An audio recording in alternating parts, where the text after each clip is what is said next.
은행 앱을 켠 여린의 눈동자가 순식간에 흔들렸어요. 화면 중앙에 선명하게 박힌 숫자는 도무지 믿기지 않는 액수였죠. 통장 한도가 5천만 원이면 넉넉할 줄 알았는데 마이너스 4,800만 원이 찍혀 있어. 이게 무슨 일이야? 여린은 입술을 파르르 떨며 스마트폰을 쥔 손에 힘을 주었어요. 이건 단순한 실수가 아니었죠. 이 마이너스 통장은 결혼 초 시어머니 복자가 인자한 척 제안했던 것이었어요.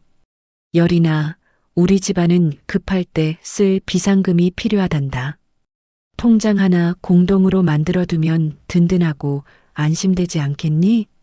그때만 해도 시어머니의 배려인 줄로만 알았죠. 하지만 그건 여린의 인생을 갉아먹을 덫의 시작이었던 거예요. 여린은 떨리는 손가락으로 거래 내역을 천천히 훑어 내려갔어요. 스크롤을 내려도 끝이 보이지 않는 내역들에 가슴이 턱 막혀왔죠. 이게 도대체 다 뭐예요? 병원비라고 둘러대던 시어머니의 말은 새빨간 거짓말이었어요. 백화점 고가 의류 결제부터 강남 미용실 정기 관리비, 문화센터 프리미엄 수강료, 전부 여린의 피 같은 월급이 들어가는 이 통장에서 줄줄 새고 있었더라고요. 참다 못한 여린은 남편 강민에게 전화를 걸었어요. 신호음이 몇 번 가기도 전에 날 선 목소리가 튀어나왔죠. 여보, 지금 공동통장 내역 봤는데 이게 다 뭐예요? 마이너스 4,800만 원이라니요. 여린의 물음에 강민은 잠시 침묵하더니 오히려 짜증을 냈어요. 무슨 통장 말하는 거야? 그거 아버지 수술비 때문이잖아. 효부인 척하더니 이제 와서 돈 아까워? 수술비만 있는 게 아니잖아요. 백화점에서 수백만 원어치 옷 사고 매달 미용실에 수십만 원씩 갖다 바친 건 뭐냐고요? 여린의 외침에 강민은 한숨을 내뱉으며 전화를 끊으려 했어요. 나 지금 외근 중이야. 거래처 앞이라고. 나중에 얘기하자. 나중은 언제인데요? 당신 맨날 나중이라고 도망만 가잖아요. 지금 당장 설명 안 하면 나 오늘 집 안 들어가요. 하지만 강민은 알았다고. 저녁에 가서 말해.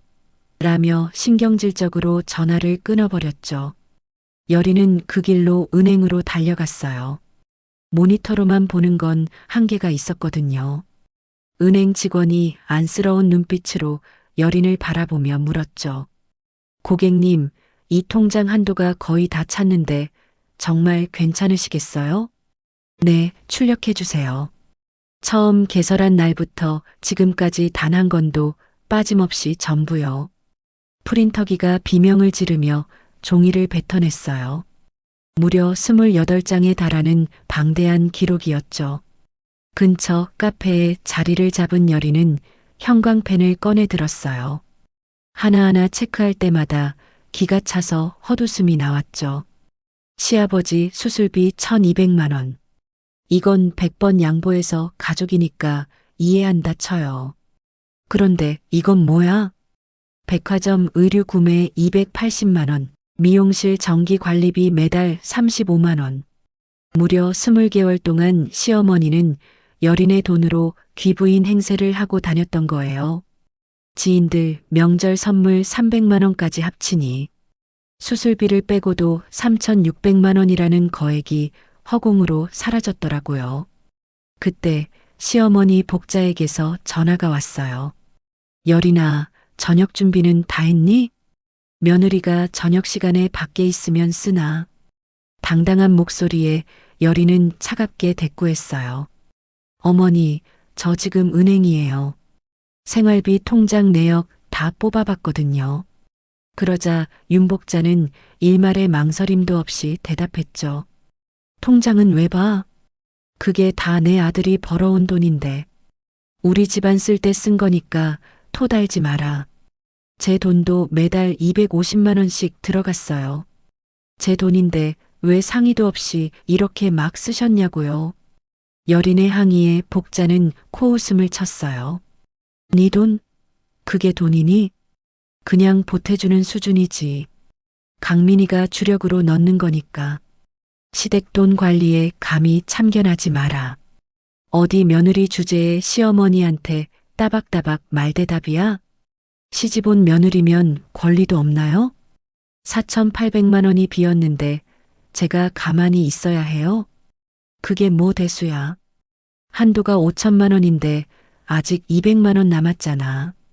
200만 원 남은 게 중요한 게 아니라 4,800만 원을 어디에 썼는지가 중요하죠. 복자는 코웃음을 쳤어요. 어디 쓴 건지 알면서 왜 그래? 시아버지 수술비 쓴 거잖아. 네가 효부인 척하더니 이제 와서 돈 타령이야? 수술비만 쓴 게 아니잖아요. 백화점 의류, 미용실비, 문화센터 수강료까지 전부 이 통장에서 나갔던데요. 그게 어때서? 우리 집안 생활비야. 당연히 써야지. 여리는 거래 내역을 다시 봤어요. 손이 부들부들 떨렸죠. 시끄럽다. 너 지금 시댁 흉보니? 집안 질서 무너뜨리지 말고 당장 들어와서 밥이나 차려. 라며 전화를 확 끊어버렸죠. 카페 직원이 조심스럽게 다가왔어요. 손님 괜찮으세요? 네, 괜찮아요. 여리는 눈물을 닦으면서 거래 내역을 다시 펼쳤어요. 이건 절대 그냥 넘어갈 수 없어. 저녁 6시 집으로 돌아온 강민은 반성은커녕 가방을 소파에 던지며 짜증부터 냈어요. 여보, 나왔어. 그 서류 좀 치워라. 보기 싫다. 여린이 거래 내역을 테이블에 탁 내려놓자 강민은 어깨를 으쓱했죠. 그거 아까 전화로 얘기했잖아. 아버지 수술비야. 수술비만 있는 게 아니잖아요. 여린은 형광펜으로 체크한 부분을 가리켰어요. 그거 다 우리 집 생활비라고 했잖아. 원래 그렇게 쓰는 거야. 엄마가 알아서 하시는 건데 내가 뭘 어쩌라고? 원래요? 누가 정했어요? 저한테는 한마디 상의도 없었는데요. 상해? 그게 뭐가 중요해? 어차피 쓸 돈인데. 여리는 강민을 똑바로 쳐다봤어요. 쓸 돈이면 미리 말해줘야죠. 제 월급도 들어가는 통장인데 왜 저는 몰라야 해요? 당신 이름으로 된 통장인데 모른다는 게 말이 돼요? 이제 한도가 200만 원밖에 안 남았어요. 다음 달이면 당장 한도 초과라고요. 여린의 절규에도 강민은 눈 하나 깜짝하지 않았어요. 200만 원 남았으면 됐지. 뭐가 문제야. 한도 안에서 쓴 건데 왜 유난이야. 강민은 오히려 문을 쾅 닫고 방으로 들어가 버렸죠. 홀로 남은 여린은 서늘한 눈으로 거래 내역을 다시 응시했어요. 이건 단순한 돈 문제가 아니야. 내 인생을 갉아먹고 있었던 거야. 앞으로 200만 원 남았다고? 그럼 다음 달에는 한도 초과되겠네. 여린은 깊게 한숨을 쉬었어요. 이제 어떻게 해야 하지? 새벽 5시 칠흑 같은 어둠 속에서 여린은 홀로 거실 소파에 앉아 스마트폰 앱을 켰어요. 화면에 푸른 빛이 차갑게 가라앉은 여린의 눈동자를 비췄죠. 손가락이 화면 위를 망설임 없이 그러나 아주 천천히 움직이기 시작했어요. 비밀번호 변경 완료. 카드 해지 접수. 자동이체 전부 취소. 버튼 하나하나를 누를 때마다 심장이 터질 듯이 두근거렸지만 결코 멈추지 않았어요. 이제 내 돈은 내가 관리할 거예요. 당신들의 ATM기는 어제로 끝났어. 여린은 본인 명의로 된 주거래 카드만 남기고 시댁 식구들을 연결해 두었던 모든 결제 수단을 끊어버렸어요. 시어머니 복자가 백화점에서 긁어대던 가족카드부터 남편 강민이 술값으로 쓰던 체크카드까지 전부 해지 처리했죠. 끝났네. 이제 진짜 시작이야. 여린은 깊은 숨을 들이마시며 폰을 내려놓았어요. 새벽 6시가 되자마자 고요를 깨는 진동음이 거칠게 울렸어요. 예상대로 시어머니였죠. 야, 한여린. 카드가 왜 안 돼? 지금 편의점인데 결제 실패라고 뜨잖아. 여린은 침착하게 전화를 받았어요. 어머니, 지금 몇 시인데 소리를 지르세요? 사람 자는데 무례하시네요. 무례. 지금 카드가 안 된다는데 그게 문제니? 당장 해결해. 복자의 앙칼진 목소리가 수화기를 뚫고 나왔죠. 카드 해지했어요. 어제 말씀드렸잖아요. 통장 한도 찼다고요. 여린의 단호한 말에 복자는 숨을 헐떡였어요. 해지? 네가 무슨 권한으로 해지를 해? 그게 왜 네 카드야? 우리 집안 카드지. 제 명의 통장에 연결된 제 카드니까요. 제가 관리하는 게 당연하죠. 앞으로는 필요한 게 있으면 저한테 직접 결제 올리세요. 제가 보고 판단할게요. 이 버릇 없는 것, 시어머니한테 결제를 받으라고? 너 미쳤니? 라며 소리를 질렀지만 여린은 미련 없이 전화를 끊어버렸어요. 잠시 후 방에서 머리를 헝클어뜨린 강민이 튀어나왔어요. 여보, 엄마한테 전화 왔는데 무슨 일이야? 카드를 다 해지했다니 그게 무슨 소리야? 말 그대로예요. 통장 한도 다 찼다고 했잖아요. 더 이상 못 써요. 강민은 황당하다는 듯 여린을 빤히 쳐다봤어요. 그래도 미리 말하지 왜 갑자기 해지를 해? 미리 말해봤자 달라질 게 있어요? 어차피 당신도 엄마 편들잖아요. 편들기는 무슨, 가족끼리 이렇게까지 해야 돼? 가족? 당신들이 언제 나를 가족으로 대접이나 해줬어요? 내 월급은 공용 자판기 돈으로 생각하면서 정작 내가 힘들 때는 모른 척 했잖아요. 제 월급은 가족 돈이 아니에요. 강민은 할 말을 잃고 입을 벙긋거렸죠. 여린은 차갑게 가방을 챙겨 현관으로 향했어요. 출근합니다. 저녁은 각자 알아서 해결하세요. 이제 집에 쌀 한 톨레 돈으로 안 들어갈 거니까요. 사무실에 앉아 업무를 보는데도 폰은 쉬지 않고 울려댔어요. 부재중 전화만 31통, 시어머니 23통, 강민 8통이었죠. 여린은 폰을 서랍 깊숙이 처박아 버렸어요. 오늘은 내 일에만 집중할 거야. 오후 1시가 넘어가자 이번엔 문자가 폭탄처럼 쏟아졌어요. 미용실 정기관리 결제 실패, 문화센터 수강료 결제 실패, 백화점 VIP 멤버십 정기 납부 실패. 여린은 그 리스트를 하나하나 확인하며 기가 찼어요. 호텔 레스토랑 정기 예약 결제 실패? 이건 또 뭐야? 여린은 이 항목들을 꼼꼼히 메모장에 옮겨 적었죠. 병원비나 식비 같은 지출은 단 하나도 없었어요. 전부 남들 눈을 의식한 체면용 사치뿐이었죠. 오후 3시 기어코 사달이 났어요. 복자가 여린이 일하는 보험 대리점까지 쳐들어온 거예요. 한여린, 너 당장 나와. 소란스러운 소리에 직원들이 전부 쳐다봤고 여린은 조용히 밖으로 나갔어요.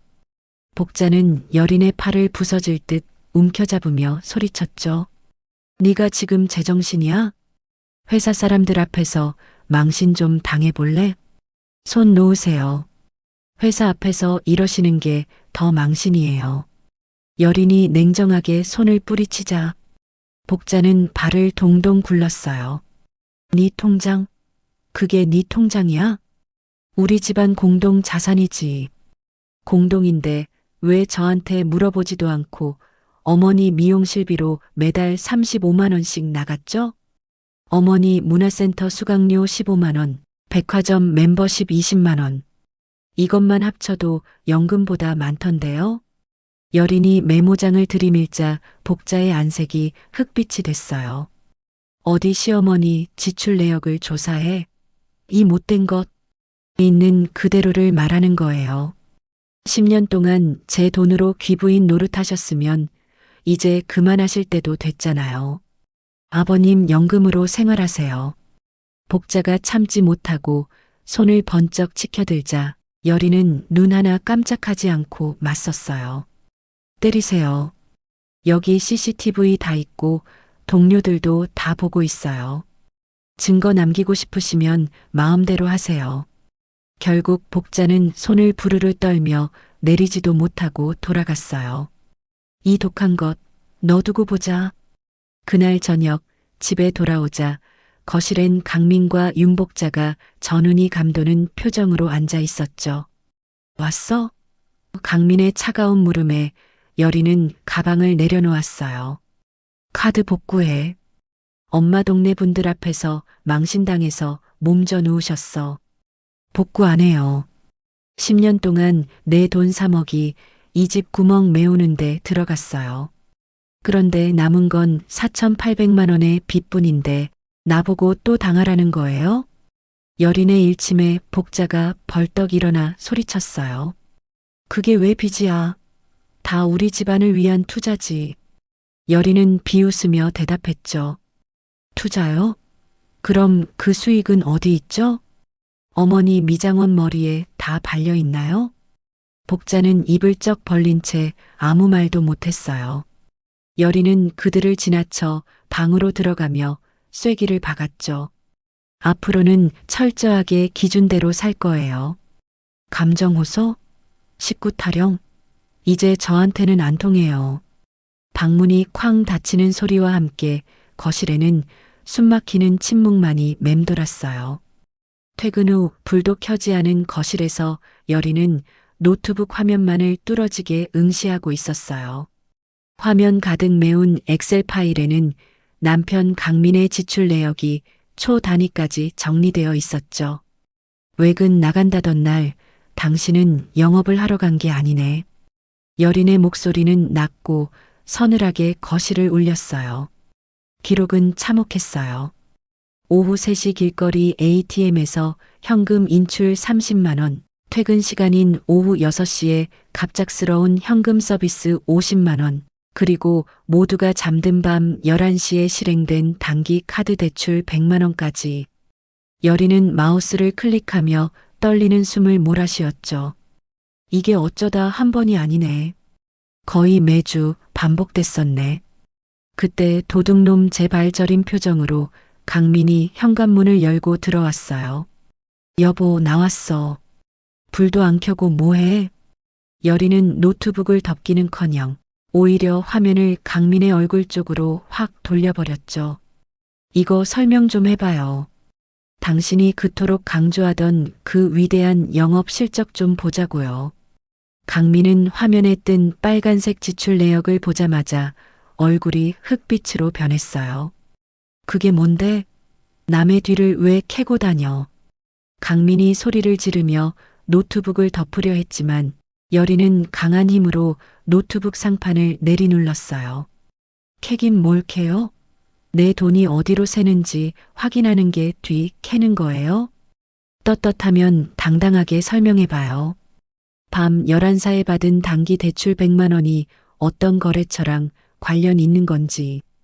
강민은 입술을 물어뜯으며 씩씩거렸어요. 그건 거래처 접대비야. 영업직이 밖에서 사람 만나다 보면 급하게 돈 쓸 일이 얼마나 많은데 네가 뭘 안다고 난리야. 접대비요? 법인카드 놔두고 왜 제1금융권도 아닌 곳에서 고금리로 돈을 빌렸어요? 회사에서 정산은 받았고요. 여린의 추궁에 강민은 대답을 피하며 시선을 돌렸죠. 지난 3개월 동안 당신이 쓴 돈만 1,200만 원이에요.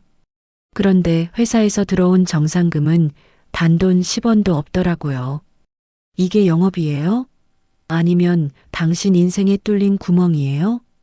여린의 말에 강민은 소파에 주저앉아 머리를 감싸쥐었어요. 그래, 내가 좀 썼다. 투자 좀 하느라 그랬어. 됐냐? 투자? 주식이에요? 코인이에요? 아니면 도박이에요? 여린의 물음에 흔들리는 강민의 눈동자가 모든 진실을 말해주고 있었죠. 여린은 허탈함에 헛웃음이 나왔어요. 결국 그거였네요. 내 피땀 섞인 월급으로 당신은 도박 같은 투자를 하고 있었던 거네요. 강민이 변명을 하려고 입을 뗐지만 여린은 손을 들어 말을 막았어요. 변명은 집어치우고 이것부터 말해요. 전번에 도련님 사고 합의금으로 가져간 1,500만 원. 그거 어디 갔어요? 그거야 태호한테 줬지. 내가 가로챘을까봐? 거짓말 마세요. 내가 도련님 불러서 통장 확인했어요. 도련님한테 들어간 건 딱 500만 원 뿐이던데요. 나머지 1,000만 원 어디에 빼돌렸냐고요. 여린의 일갈에 강민의 얼굴이 새하얗게 질렸어요. 그건 잠깐 빌린 거야. 곧 불려서 갚으려고 했단 말이야. 빌려요? 내 허락도 없이 내 돈을 빌렸다고요? 그게 횡령이고 도둑질이지. 어떻게 빌린 거예요? 여린의 목소리가 점점 높아졌어요. 미안해. 정말 이번만 넘어가 주면 내가 다 갚을게. 그놈의 곧은 언제예요? 당신이 10년 동안 입에 달고 살던 그 고지 오긴 하냐고요. 여린은 차가운 눈빛으로 강민을 쏘아붙인 뒤 방으로 향했어요. 일주일 줄게요. 가게 복구 계획서, 당신이 날린 돈 어떻게 채워 넣을 건지 구체적으로 가져오세요. 못 가져오면 나도 내 방식대로 끝낼 거니까요. 다음 날 아침 식탁에 앉아 커피를 마시는 여린 앞에 시어머니 복자가 나타났어요. 밤새 아들에게 이야기를 들었는지 안색이 좋지 않았죠. 여린아, 너 어제 강민이한테 무슨 말을 그렇게 심하게 한 거니? 남편 기를 그렇게 죽여서야 쓰겠어? 기를 죽인 게 아니라 도둑질한 거 잡아낸 거예요, 어머니. 여린의 단호한 말에 복자는 펄쩍 뛰었어요. 도둑질이라니. 남편이 집안 돈 좀 융통해서 쓴 걸 가지고 마누라가 어디서 그런 험한 말을 해? 그게 다 너희 잘 살자고 투자한 거지. 투자해서 마이너스 4,800만 원인가요? 어머니는 제가 10년 동안 이 집안 밑 빠진 독에 물 붓느라 3억 넘게 쓴 건 안 아까우세요? 네가 뭘 당했는데? 시집 와서 따뜻한 밥 먹고 잠자게 해줬으면 고마운 줄 알아야지. 복자는 여린의 코앞에서 손가락질을 해댔죠. 여린은 천천히 자리에서 일어나 복자의 눈을 똑바로 응시했어요. 밥 먹고 잠자는 값으로 3억을 냈는데 돌아오는 게 남편의 도박과 어머니의 사치라면 저는 이 거래 끝내야겠어요.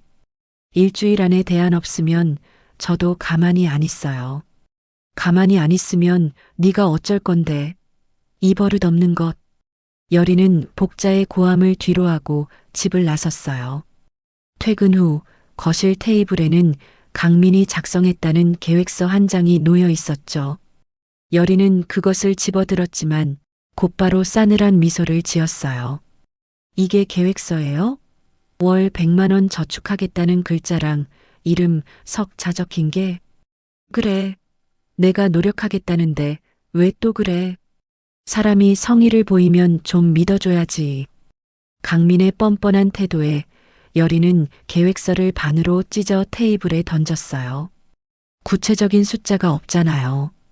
어디서 지출을 줄이고 당신이 빼돌린 1,000만 원은 언제까지 입금할 건지 하나도 없는데 이걸 믿으라고요? 여보, 제발 좀. 내가 죽을 죄를 졌어? 가족끼리 이렇게 빡빡하게 굴어야겠어? 강민은 오히려 성질을 내며 머리를 뜯었어요. 여린은 그런 강민을 한심하게 쳐다보며 방으로 들어갔죠. 일주일이라고 했어요. 남은 시간 잘 활용하세요. 마지막 기회니까요. 닫힌 방문 너머로 강민의 거친 욕설과 복자의 통곡 소리가 들려왔지만 여린의 마음은 이미 얼음처럼 차갑게 식어 있었어요. 여보, 태호가 사고 났대. 지금 당장 병원으로 와. 오후 2시 고객과 중요한 보험 상담을 하던 여린의 폰이 요란하게 울렸어요. 남편의 다급한 목소리에 여린은 미간을 찌푸렸죠. 지금 상담 중이라 곤란해요. 나중에 갈게요. 하지만 남편은 아나무인이었어요. 나중이 아니라 지금 당장. 엄마가 지금 안 오면 가만 안 둔대. 일방적으로 끊어진 전화기를 보며 여린은 깊은 한숨을 내쉬고 고객에게 고개를 숙여야만 했죠. 병원 응급실에 도착하자 멀리서도 들리는 복자의 곡소리가 복도를 가득 채웠어요. 그 곁에는 강민이 안절부절 못하며 서 있었고 시동생 태호는 침대에 누워 폰 게임이나 하고 있었죠. 어머니, 태호 도련님 상태는 어때요? 여린의 물음에 복자는 기다렸다는 듯 소리를 질렀어요. 어떻게 오긴 이제 오니? 우리 귀한 아들 팔이 부러졌단 말이다. 오토바이가 박살이 났어. 여린은 침대 곁으로 다가가 깁스를 한 태호를 쳐다봤어요. 도련님, 많이 아파요? 별로요. 그냥 좀 쑤시는 정도. 태호는 시큰둥하게 대답하며 눈길조차 주지 않았죠. 사고는 도대체 어떻게 난 거예요? 여린의 질문에 태호는 대충 대답했어요. 그냥 가는데 차가 갑자기 끼어들더라고요. 운이 없었죠. 신호는 제대로 지켰고요. 여린의 날카로운 질문에 태호의 눈동자가 살짝 흔들렸어요. 아, 그런 걸 왜 물어봐요? 상대가 잘못했다니까요. 옆에 있던 복자가 부채질을 하며 끼어들었죠. 여린아, 지금 그게 중요해? 우리 아들 다쳐서 몸보신 시킬 생각은 안 하고 취조를 하니. 다친 건 알겠는데 사고 경위를 정확히 알아야 보험 처리를 하죠. 제 전공이잖아요. 보험은 무슨? 네가 실력 발휘해서 저쪽 놈한테 합의금 왕창 뜯어내면 되잖아. 복자의 당당한 요구에 여린은 어이가 없었어요. 합의금은 쌍방 과실 비율에 따라 결정돼요. 도련님이 신호라도 어겼으면 상황은 완전히 달라진다고요. 신호 안 어겼다니까. 저쪽이 미친 듯이 달려들었다고. 복자가 빽소리를 질렀고 강민도 거들었죠. 여보, 지금 내 동생 의심하는 거야? 가족이 다쳤는데 사실관계부터 따지고 들어. 여린은 강민의 손을 차갑게 뿌리쳤어요. 제가 10년 동안 보험 일을 했어요. 이런 사고일수록 블랙박스 확인이 필수예요. 도련님, 블랙박스 영상 어디 있어요? 태호는 고개를 휙 돌리며 웅얼거렸어요. 없어요. 안 달았어요. 배달 라이더가 블랙박스도 없이 운전을 했다고요? 그게 말이 돼요? 귀찮아서 뗐어요. 그게 뭐 대수라고. 여린은 헛웃음이 나왔어요. 대수죠. 본인 과실이 없다는 걸 증명할 방법이 없잖아요. 상대방 차에 블랙박스 있을 거 아네요. 그거 보면 되지. 태호의 뻔뻔한 대답에 여린은 곧바로 보험사에 전화를 걸었어요. 네, 사고 접수 번호 확인 부탁드립니다. 주태호 씨 건입니다. 통화가 이어질수록 여린의 표정은 차갑게 식어갔죠. 전화를 끊은 여린이 강민과 복자를 쳐다보며 말했어요. 상대방 블랙박스 영상 확인됐습니다. 도련님이 정지 신호 무시하고 시속 80km로 달리다가 직진 차량 측면을 들이받았네요. 응급실의 순간 정적이 흘렀어요. 과실 비율 100대 0 나옵니다. 도련님이 가해자예요. 상대방 수리비에 병원비까지 우리가 다 내줘야 한다고요. 복자가 벌떡 일어났어요. 그럴 리가 없어. 조작이야. 우리 태호가 얼마나 착한데 신호를 어겨. 조작 아니에요. 경찰서에 증거로 제출된 영상입니다. 강민도 당황해서 태호를 다그쳤죠. 태호야, 너 진짜 신호 위반했어? 형, 그게 배달 시간이 너무 촉박해서. 복자는 태호를 감싸며 강민을 밀쳤어요. 얘 좀 그만 잡아. 급하다 보면 그럴 수도 있지. 여린아, 네가 보험회사 다니니까 이거 좀 없던 일로 해주면 안 되니? 제가 신인가요? 범죄를 덮으라고요? 그리고 도련님, 지난 2년 동안 사고만 5번이었죠? 매번 보험 처리 안 하고 제 돈 빌려가서 현금 합의로 막으셨잖아요. 여린이 폰에서 엑셀 파일을 열어 보여주자 강민의 눈이 튀어나올 듯 커졌어요. 5번이나 사고가 났어?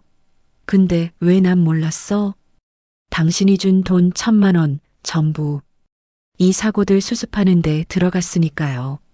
그런데 이번엔 규모가 커서 보험사에서 계약 해지까지 검토 중이래요. 도련님은 이제 배달 일도 못합니다.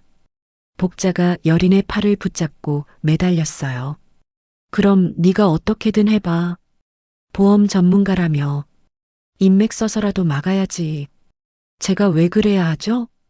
이건 도련님이 자초한 일이에요. 신호 위반하고 사람까지 다치게 했는데 이제 와서 저한테 뒤처리를 맡기시나요? 이 독한 것, 사고는 누구나 낼 수 있는 거야. 가족끼리 이렇게 매정하게 굴 거야? 복자의 고함에도 여린은 단호했어요.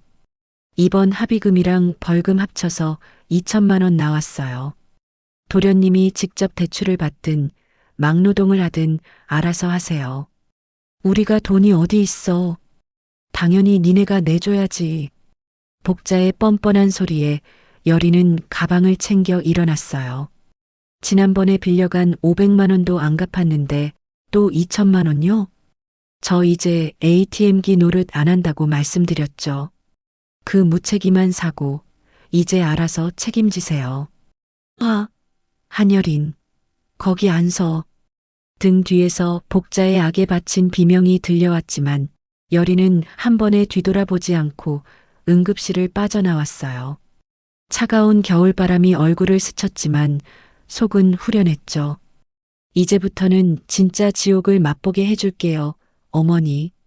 주차장을 빠져나가는 여린의 눈빛은 그 어느 때보다 날카롭게 빛나고 있었어요. 오전 10시, 여린은 고객들의 보험금 청구 서류를 꼼꼼히 검토하며 한창 바쁜 시간을 보내고 있었어요. 그때 책상 위에서 진동하던 휴대폰에 남편 강민의 문자가 도착했죠. 아버님 또 입원하신대. 어머니가 노발대발하시니까 당장 병원으로 와. 여린은 미간을 찌푸리며 답장을 보냈어요. 또요? 지난주에 정밀 검사 다 끝내고 멀쩡히 퇴원하셨잖아요. 이번엔 또 어디가 아프시대요? 여린이 전화를 걸었지만 강민은 받지 않았어요. 대신 기다렸다는 듯 시어머니 복자에게서 불호령 같은 전화가 걸려왔죠. 여린아, 너 지금 제정신이니?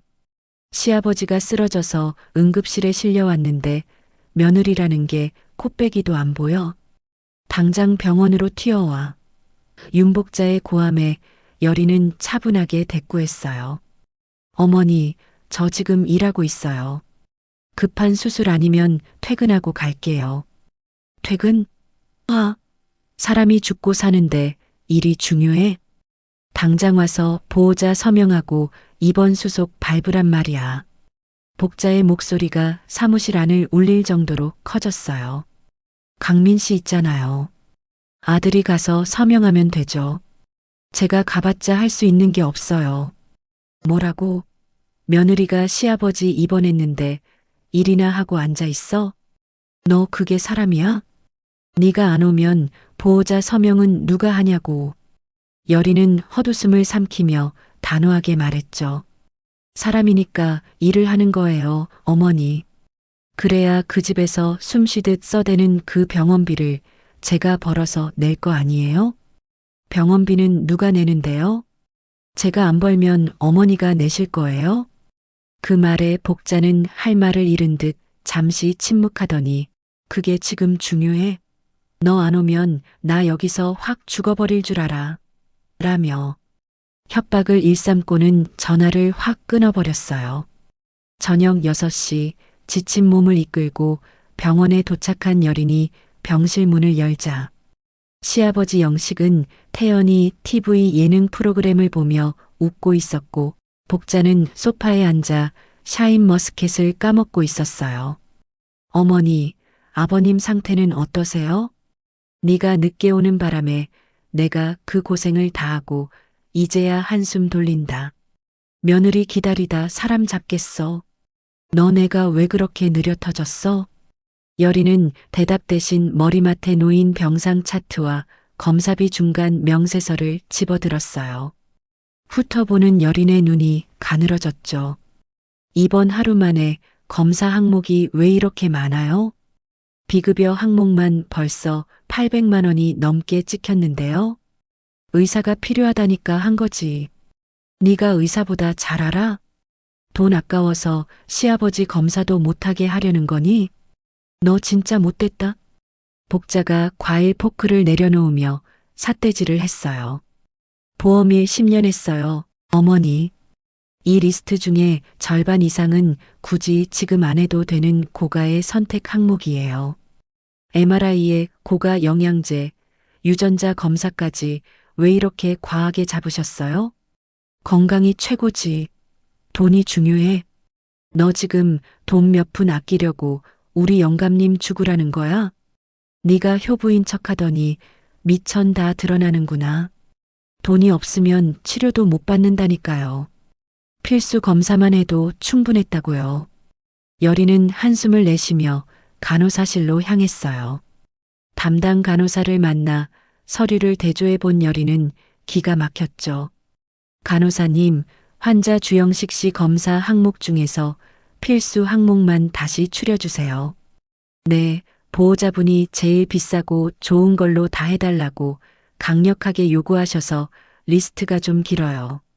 필수적인 건 300만 원 정도인데 나머지 500만 원은 보호자 선택 사항입니다. 여리는 새로 출력된 리스트를 들고 다시 병실로 돌아갔어요. 어머니, 필수 검사 300만 원 빼고 나머지 500만 원어치 검사는 제가 지금 다 취소했어요. 뭐? 미쳤어? 네가 무슨 권한으로 취소를 해? 내 남편 건강인데. 복자가 비명을 지르며 리스트를 낚아채려 했지만 여리는 차갑게 뒤로 물러섰어요. 권한은 돈 내는 사람한테 있죠.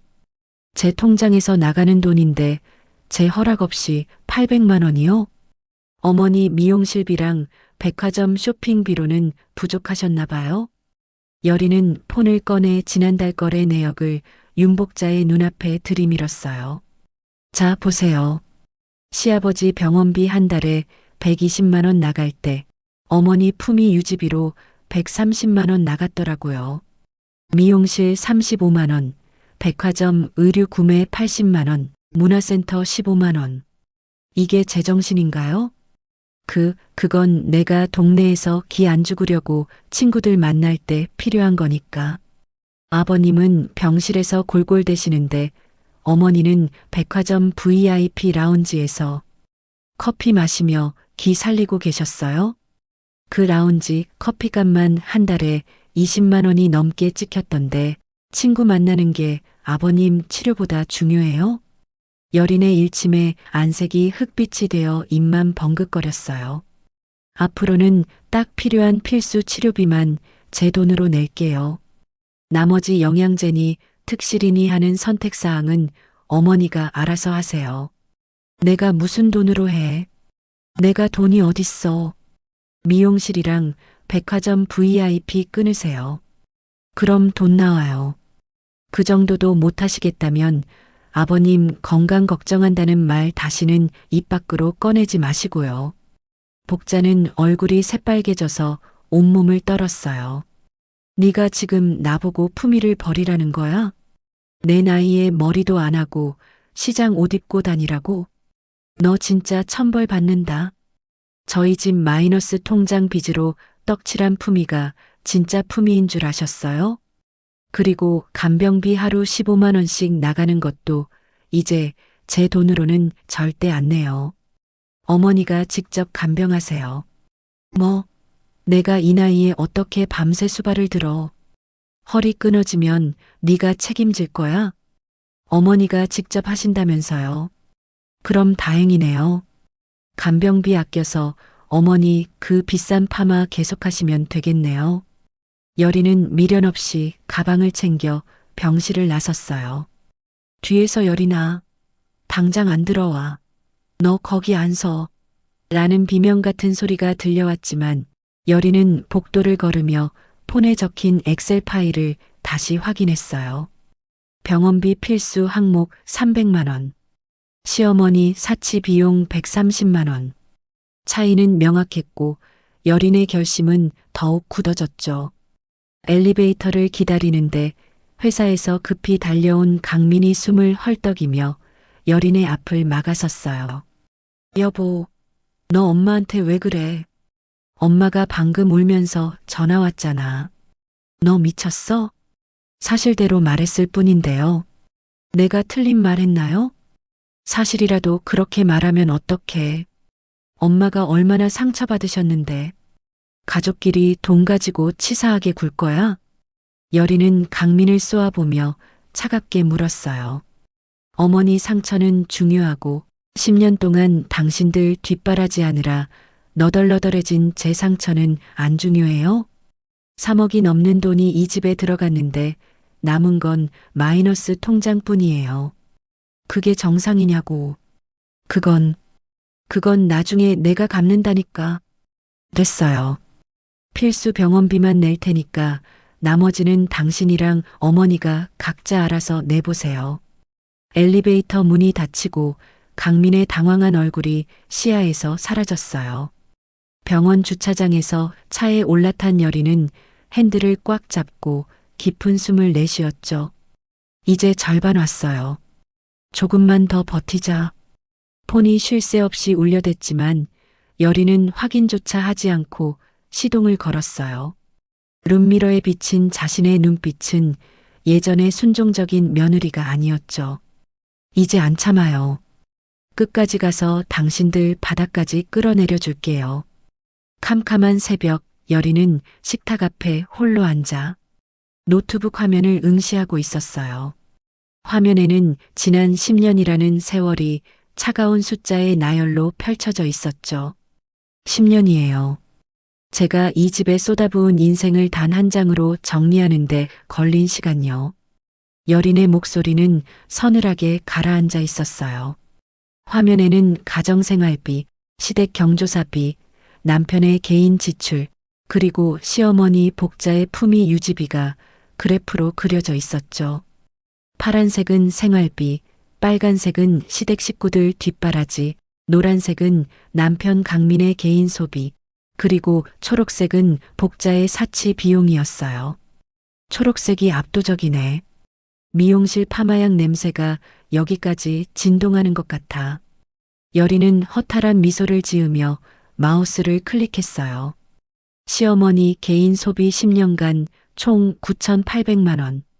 반면 시아버지의 실제 병원비는 10년간 총 7,200만 원이었죠. 아버님 목숨값보다 어머니 머리 볶고 옷 사입은 돈이 훨씬 많았네. 이게 사람 사는 집인가? 그때 조용한 집안을 울리는 진동음에 여린의 시선이 폰으로 향했어요. 강민이었죠. 여보, 지금 어디야? 집에도 안 들어오고 대체 어디서 뭘 하는 거야? 강민의 짜증 섞인 물음에 여린은 무미건조하게 대답했어요. 자료 정리 좀 하느라고요. 자료? 무슨 자료인데 밤을 새워? 10년 동안 우리 집 돈이 어느 구멍으로 다 빠져나갔는지 그 범인을 찾는 자료요. 강민은 잠시 말을 잃었어요. 불길한 예감이 들었는지 목소리가 떨리기 시작했죠. 여보, 제발 그만 좀 해. 돈 문제는 이제 됐잖아. 내가 잘한다니까. 뭐가 됐어요? 당신은 아직 당신이 얼마나 무능한지도 모르고 있는데 이제 겨우 진실의 입구에 왔을 뿐이에요. 대체 뭘 하려고 이러는 건데 보여줄 거예요. 10년 동안 누가 이 집의 기둥이었고 누가 기생충이었는지. 그 소리에 강민은 전화를 확 끊어버렸어요. 여린은 개의치 않고 마지막 계산을 마쳤어요. 강민의 실질 기여도 항목이었죠. 월 평균 소득 480만 원 중 개인 지출이 무려 420만 원. 실제 가정 기여액은 고작 60만 원이었어요. 10년 동안 7,200만 원이라니. 내 기여액의 4분의 1도 안 되네. 당신은 가장이 아니라 식구들 밥상에 숟가락만 얹은 손님이었어. 여린은 입술을 꽉 깨물며 대출 연체 기록을 열었어요. 제때 막지 못해 카드사가 독촉 전화를 걸어올 때마다 여리는 자신의 신용을 담보로 그 구멍들을 메워왔죠. 이건 가족 유지가 아니야. 당신들의 무능을 내 인생으로 은폐해 온 범죄였어. 밤 9시가 넘어 집에 들어서자 거실에는 복자와 강민이 재판이라도 여는 듯이 꼿꼿하게 앉아 있었어요. 왔니? 며느리라는 게 밖에서 뭘 하고 다니길래 이 밤중에 들어와? 복자의 날 선 물음에 여리는 가방에서 노트북을 꺼내 테이블 중앙에 탁 내려놓았어요. 자료 정리 다 끝났어요. 우리 집 10년치 가계부니까 눈 크게 뜨고 확인하세요. 복자가 콧방귀를 뀌며 화면을 쳐다봤어요. 숫자 노름해서 뭐 하려고. 아들이 번 돈으로 다 먹고 산 거지. 아들이 번 돈요? 보실래요? 10년간 총 지출 3억 2천만 원 중에 제 기여액이 2억 8천만 원이에요. 강민 씨는 고작 7,200만 원이고요. 이게 아들이 벌어다 준 돈으로 산 건가요? 여린의 물음에 강민의 얼굴이 시뻘겋게 달아올랐어요. 그게 무슨 계산이야. 내가 매달 월급을 가져다 줬는데 당신이 가져다 준 돈 다시 현금으로 뽑아간 내역 다 있어요. 주식 계좌에 8,400만 원, 코인 거래소에 3,200만 원. 합치면 1억이 넘어요. 당신 월급은 도박판으로 가고 생활비는 전부 내 월급으로 낸 거 안 보여요? 여리는 다음 페이지를 열었어요. 카드 연체 기록 24번, 대출 독촉 18번. 전부 내 신용으로 막았어요. 안 그랬으면 당신 지금 길거리 나앉은 신용불량자라고요. 옆에서 지켜보던 복자가 빽소리를 질렀어요. 그래도 아들이 번 돈이야. 네가 감히 남편 자존심을 이렇게 짓밟아? 가족끼리 돕고 사는 게 당연하지. 도움요? 상호간에 이루어져야 도움이죠. 이건 일방적인 착취예요. 10년 동안 당신들이 내 피를 빨아먹은 2억 8천만 원. 그게 착취가 아니면 뭐죠? 복자는 얼굴이 하얗게 질려 손을 번쩍 들었어요. 이 버릇 없는 것. 감히 시어머니한테 착취? 여리는 눈 하나 깜짝하지 않고 뺨을 들이밀었어요. 때려보세요. 폭행죄까지 추가해서 기록할 테니까요. 10년 동안 내 희생을 당연하게 여겼잖아요. 이제 하나도 빠짐없이 대가를 치르게 해줄게요. 복자의 손이 공중에서 바르르 떨리다 멈췄어요. 강민이 여린의 팔을 붙잡으며 매달렸죠. 여보, 일단 진정하고 얘기하자. 우리가 잘못했어. 응? 잘못한 건 숫자가 말해주고 있는데 무슨 얘기를 더 해요? 이제 이 집안 은폐쇼는 끝났어요. 오늘부로 당신들과의 관계도 내 희생도 전부 종료입니다. 여리는 노트북을 챙겨 방으로 들어가 문을 잠가버렸어요. 거실에서는 복자의 전연이 미쳤다는 비명과 강민의 절규가 들려왔지만 여리는 침대에 앉아 마지막으로 복자의 사치 내역을 응시했어요. 미용실 4,200만 원, 백화점 3,600만 원. 품위 유지. 이제 그 품위가 얼마나 비참하게 무너지는지 똑똑히 보여줄 거야. 여리는 USB에 모든 자료를 저장하고 조용히 눈을 감았어요. 내일은 이 모든 데이터를 들고 변호사를 만나러 갈 예정이었죠. 10년간의 증거가 담긴 작은 USB가 손안에서 묵직하게 느껴졌어요. 이제 진짜 끝을 향해 가네. 창밖의 별빛은 여느 때보다 차갑고도 선명하게 반짝이고 있었어요. 폭풍우가 몰아치기 전에 고요함 같은 아침이었어요. 여리는 평소보다 일찍 일어나 식탁 위에 정갈하게 인쇄된 A사 용지 한 장을 올려두었죠. 거실로 나온 남편 강민과 시어머니 복자의 시선이 그 종이로 향했어요. 가계 지출 신청서라는 굵은 글씨가 박힌 서류였죠. 이게 뭐야? 아침부터 웬 종이 쪼가리야? 강민이 눈을 비비며 서류를 집어들었어요. 복자도 안경을 고쳤으며 옆에서 기웃거렸죠. 여리는 우아하게 커피 한 모금을 마시고는 차분하게 입을 열었어요. 오늘부터 이 집의 모든 지출은 사전 신청 후 승인제로 운영할 거예요. 필요한 돈이 있으면 항목, 금액, 사유를 구체적으로 적어서 저한테 제출하세요. 제가 검토하고 타당하다고 판단되면 그때 입금해 드릴게요. 검토? 승인? 내가 무슨 회장님이라도 되니? 내가 뭔데 우리 돈을 가지고 이래라 저래라야. 복자가 비명을 지르며 서류를 낚아채 바닥으로 내팽개쳤어요. 제 통장에서 나가는 제 돈이니까요. 어머니가 제 노후 자금까지 다 써버리시기 전에 제가 직접 관리하겠다는 거예요. 당연한 권리 아닌가요? 관리가 아니라 통제잖아. 며느리가 시어머니 돈줄을 쥐고 흔드는 게 어느 나라 법이야. 돈줄을 쥐고 흔든 게 아니라 밑 빠진 독에 물 붓기를 그만두겠다는 거예요. 회사도 지출 결제 없이는 돈 안 줘요. 하물며 10년에 3억을 넘게 쓴 집안인데 이 정도 절차는 당연하죠. 여리는 가방을 챙겨 현관으로 향하며 쐐기를 박았어요. 양식은 넉넉히 뽑아뒀으니 필요하면 쓰세요. 전 출근합니다. 당장 안 서. 얘기 안 끝났어. 강민의 고함이 들려왔지만 여리는 뒤도 돌아보지 않고 문을 닫았어요. 오전 10시 여린의 휴대폰은 그야말로 불이 났어요. 진동이 멈추지 않았죠. 전부 시어머니에게서 온 문자였어요. 카드 결제 거부라고 뜨잖아. 너 미쳤니? 미용실 예약금 입금이 안 돼서 취소됐단다. 당장 복구해. 백화점 라운지 입구에서 망신당했어. 너 오늘 집에 오기만 해봐. 여리는 그 문자들을 하나하나 캡처하며 무표정하게 메모장에 기록했어요. 오전 10시 시어머니 항해 문자 13통. 개인 기호 및 사치 비용 결제 불가. 오후 1시 기어코 사달이 났어요.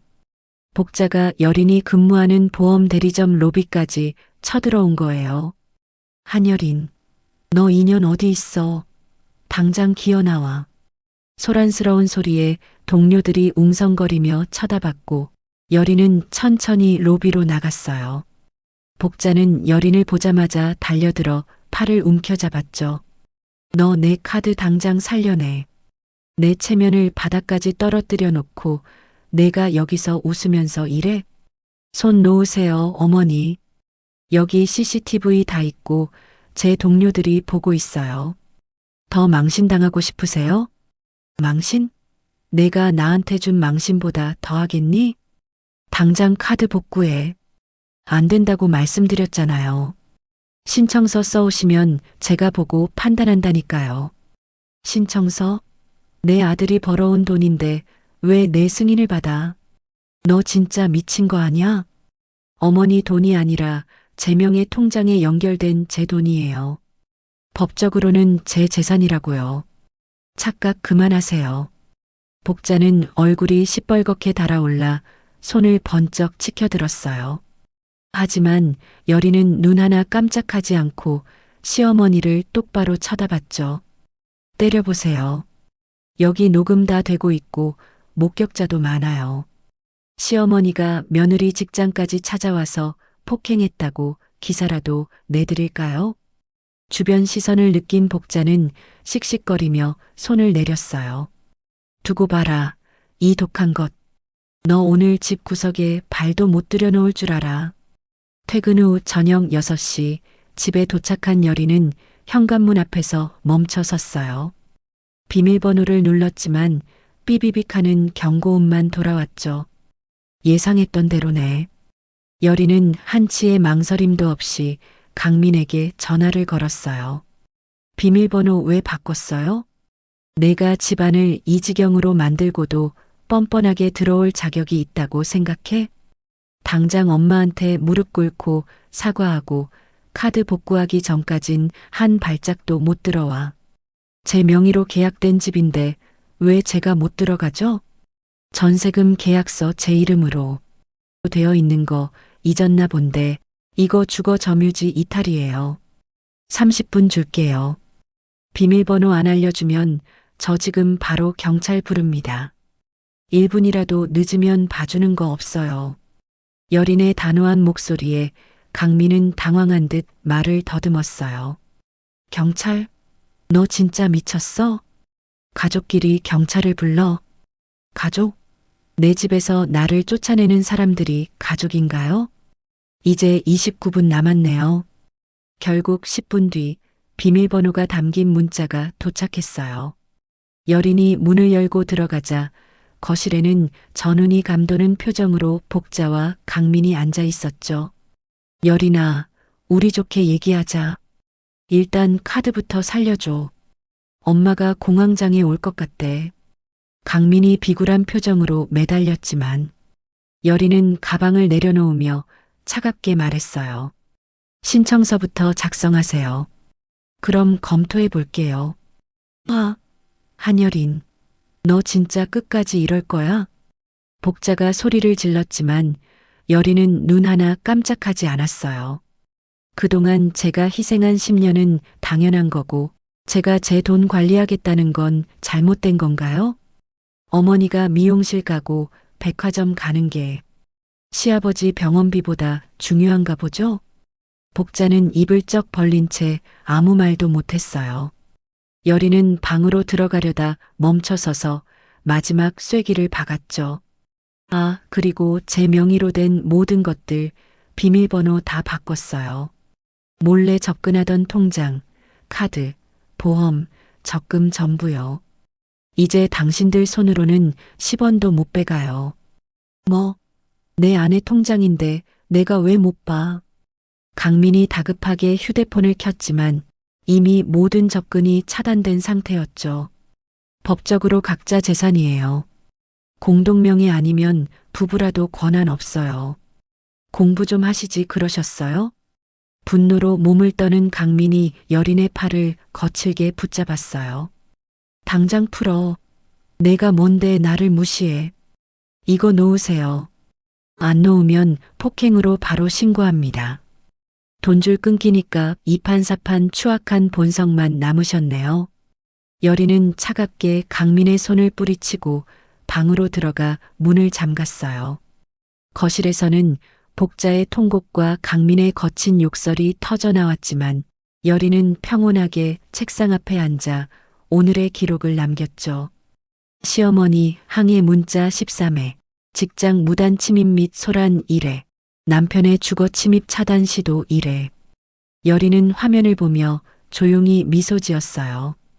이제 가면이 다 벗겨졌네. 이제 남은 건 당신들이 저지른 일에 대한 대가를 받아야지. 창밖으로 비치는 달빛은 차갑지만 눈부시게 밝았고 여린은 그 어느 때보다 깊고 편안한 잠을 준비했어요. 폭풍이 지나간 자리처럼 고요한 아침이었어요. 여린은 정갈하게 다려진 옷을 입고 식탁 앞에 앉아 차분하게 서류 봉투를 꺼냈죠. 거실로 나온 강민은 식탁 위에 놓인 서류의 제목을 확인하자마자 손에 들고 있던 커피잔을 떨어뜨릴 뻔했어요. 이혼 합의서예요. 읽어보고 서명하세요. 여린의 목소리는 흔들림 없이 단단했죠. 이게 뭐야? 갑자기 이혼이라니.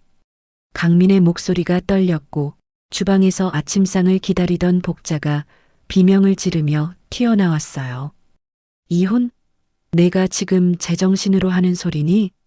시아버지가 병원에 있는데 며느리라는 게 이혼 서류를 내밀어? 제정신이니까 드리는 거예요. 더 이상 이 집 돈주머니 노릇하며 제 인생을 낭비할 이유가 단 1초도 없거든요. 강민은 서류를 집어들었지만 떨리는 손 때문에 종이가 파르르 흔들렸어요. 여보, 진정하고 얘기 좀 해. 우리가 좀 심했던 건 알겠는데 이혼이라니 말이 돼? 얘기는 지난 10년 동안 충분히 했어요. 당신이 내 목소리를 무시하고 어머니 치맛바람 뒤에 숨어 있을 때 이미 끝난 얘기라고요. 여린은 가방에서 검은색 USB 하나를 꺼내 테이블 위에 올렸어요. 여기 지난 10년치 기록이 다 들어있어요. 당신들이 내 돈 빼돌린 지출 내역, 카드 연체 기록, 시동생 사고 수습 비용, 그리고 당신들이 나한테 퍼부었던 언어폭력 녹음 파일까지요. 강민의 얼굴이 순식간에 하얗게 질렸죠. 언어폭력? 내가 언제 너한테 폭력을 썼어? 지난주 목요일 내가 집안을 망쳤다고 소리 지르며 물건 던진 거 다 녹음됐어요. 그 전주에 어머니가 돈 몇 푼 번다고 유세 떨지 말라고 보낸 문자도 다 캡처했고요. 법정에서 유책 배우자가 누구인지 증명하기엔 차고 넘치는 자료죠. 복자가 독이 바짝 오른 눈으로 여린에게 달려들려 했지만 여린은 서늘한 눈빛으로 시어머니를 제압했어요. 가까이 오지 마세요. 이미 폭행 전조 증상으로 신고할 준비 다 끝냈으니까요. 자, 재산 분할 목록 보세요. 이 집 전세금은 제 명의고 제 돈으로 들어온 거니 제가 온전히 가져갑니다. 결혼 전 제가 모은 적금 역시 제 재산이고요. 강민이 서류를 넘기다 비명을 질렀어요. 전세금을 전부 가져가면? 그럼 우린 어디서 살아? 길바닥에 나앉으라는 거야? 어머니 명의의 빌라 있잖아요. 거기로 들어가세요. 셋이 살기 좋겠지만 자초한 결과니까요. 복자는 입을 벙긋거리며 가슴을 쳤어요. 거긴 좁아서 못 살아. 너 진짜 독하다, 독해. 그건 제 문제가 아니에요. 제 돈 3억을 축내면서 넓은 집에서 호의호식하셨으면 이제 대가를 치르셔야죠. 여린은 멈추지 않고 다음 장을 넘겼어요. 마이너스 통장 4,800만 원. 이건 강민 씨 당신 단독 책임이에요. 당신 이름으로 빌려서 주식하고 코인 한 돈이니까요. 법적으로 부부 공동 채무로 인정 안 돼요. 당신이 평생 벌어서 갚으세요. 강민은 서류를 바닥에 내팽개치며 절규했어요. 어떻게 이래? 10년을 같이 살았는데 나한테 빚더미만 안겨주고 떠나겠다고? 말은 바로 하세요. 빚더미를 만든 건 당신이고 난 내 몫의 짐을 내려놓는 것뿐이에요. 복자가 바닥에 주저앉아 통곡하기 시작했어요. 아이고, 우리 영감 병원비는 어쩌고. 나보고 그 좁은 집에서 굶어 죽으라는 거냐? 시아버지 병원비요? 이제 아들이 내야죠. 미용실 끊고 백화점 쇼핑 끊으세요. 그럼 아버님 치료비 충분히 나올걸요? 품위 유지가 남편 목숨보다 소중하다면서요? 그럼 그 품위 지키면서 가난하게 사세요. 여린의 차가운 말투에 복자는 할 말을 잃고 멍하니 여린을 바라봤죠. 강민이 무릎을 꿇으며 여린의 바짓가랑이를 붙잡았어요. 여보, 제발. 내가 잘못했어. 한 번만, 딱 한 번만 기회를 줘. 나 당신 없으면 죽어. 기회요? 당신 주식 날려먹을 때마다, 어머니 백화점 결제 문자 올 때마다 난 수만 번 기회를 줬어요. 하지만 당신들은 한 번도 고맙다는 말조차 안 했죠. 오히려 당연하게 여겼죠. 여린은 역겨운 듯 강민의 손을 뿌리쳤어요. 이미 새집 계약 끝냈고 다음 주에 이사합니다. 당신이 주식 차트 보느라 눈이 벌겋게 충혈돼 있을 때 난 내 인생 찾을 준비 다 마쳤거든요. 강민의 눈에서 뒤늦은 후회의 눈물이 흘러내렸지만 여린의 마음은 이미 얼음보다 차가웠어요. 일주일 줄게요. 합의 이혼 서명하세요. 안 하면 재판으로 가서 당신들 추악한 사생활 세상에 다 공개할 테니까요. 여린은 현관문을 열고 나섰어요. 뒤에서 들려오는 복자의 비명과 강민의 통곡 소리가 마치 소음 공해처럼 느껴졌죠. 일주일 후 강민은 초췌한 모습으로 합의서에 도장을 찍었어요. 이걸로 정말 끝이야? 네, 끝이에요. 이제 우린 완벽한 남이에요. 여린은 서류를 가방에 넣으며 단 한 번의 미련도 보이지 않았어요. 재산 분할대로 전세금은 내 통장으로 입금하세요. 마이너스 통장 연체되면 당신 신용만 날아가는 거 알죠? 알아서 잘 갚아보세요. 여린은 카페를 나서며 쏟아지는 햇살을 만끽했어요. 10년 만에 느껴보는 진정한 자유였죠. 한 달 뒤, 여린은 작지만 아늑한 자신만의 새 집에서 아침을 맞이했어요. 시어머니의 잔소리도 남편의 빚 독촉도 없는 완벽한 평화였죠. 폰이 울리며 시어머니의 이름이 떴지만 여린은 차분하게 번호를 차단 목록에 올렸어요. 이제 남이니까. 여린은 창밖을 보며 미소 지었어요. 해방됐어. 완전히. 그 시각, 시댁은 지옥 그 자체였어요. 좁아터진 빌라 거실에서 복자는 그년이 우리 집안을 망쳤다며 매일같이 강민을 쥐어박았고 강민은 산더미 같은 대출이자 고지서를 보며 넋이 나간 채 앉아 있었죠. 4,800만 원을 무슨 수로 갚아? 엄마, 제발 미용실 좀 그만 가요. 돈 없다고. 강민의 비명의 복자는 이게 다 내가 못나서 그런 거 아니냐? 며 맞섰어요. 끝없는 지옥의 굴레였죠. 여린은 따뜻한 커피를 마시며 책장을 넘겼어요. 보험 대리점 팀장으로 승진했다는 소식과 함께 통장에 찍힌 두둑한 월급은 오로지 자신만을 위해 쓰일 준비가 되어 있었죠. 10년의 희생은 비쌌지만 남은 인생은 눈부시게 빛날 거야. 여린은 작게 웃으며 눈을 감았어요. 그것은 억압에서 벗어난 자만이 누릴 수 있는 가장 달콤한 승리의 맛이었습니다. 이 이야기는 가족이라는 이름 아래 자행되는 착취와 그 사슬을 끊어내는 한 여성의 용기를 담고 있어요. 우리는 흔히 가족이니까 무조건 희생해야 하고 돈 문제를 따지는 것은 치사한 일이라고 교육받았죠. 하지만 이 이야기는 경고합니다.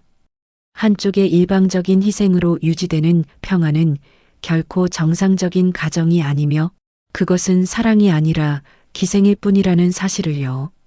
여린이 10년 만에 되찾은 것은 단순한 통장 잔고가 아니라 자기 자신에 대한 주권이에요. 내 돈은 내가 관리한다는 말은 이기심이 아니라 자신의 삶을 책임지겠다는 가장 기본적인 선언이에요. 반면 타인의 고열로 쌓아 올린 시어머니의 품위와 남편의 체면이 얼마나 모래성처럼 허망하게 무너지는지를 통해 진정한 자존감은 타인의 희생이 아닌 자신의 성실함에서 온다는 교훈을 주었어요. 참는 것이 미덕인 시대는 끝났어요. 나를 갉아먹는 관계라면 그것이 가족일지라도 과감히 도려내야만.